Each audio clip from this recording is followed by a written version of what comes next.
Match betting is available to everyone. You don't even need to have placed a bet before. But before you get started, I'll just explain how betting odds work. Betting odds tell us how much the bookmaker will pay out on a winning bet. They display these as fractions, such as 9 to 1 on England to win the World Cup. These odds show us how much we'll win in relation to our stake.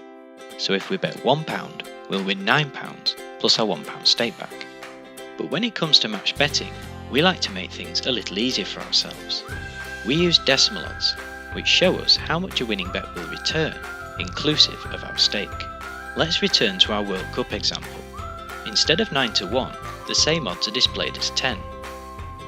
Multiplying our stake by this number shows us how much our bet will return, and just like before, our £1 stake returns £10. Not only are decimals simpler, they also make it much easier to compare odds, which is an essential part of match betting. Take a look at these two fractional odds. Which do you think is bigger? Pretty tough, right? Now let's try the same thing with decimals. Which is bigger this time? Much easier. You can change your odds preference on most bookmaker websites with a simple click. Now that you're up to speed, click on this video to see my complete walkthrough of a match betting offer and start making a profit today.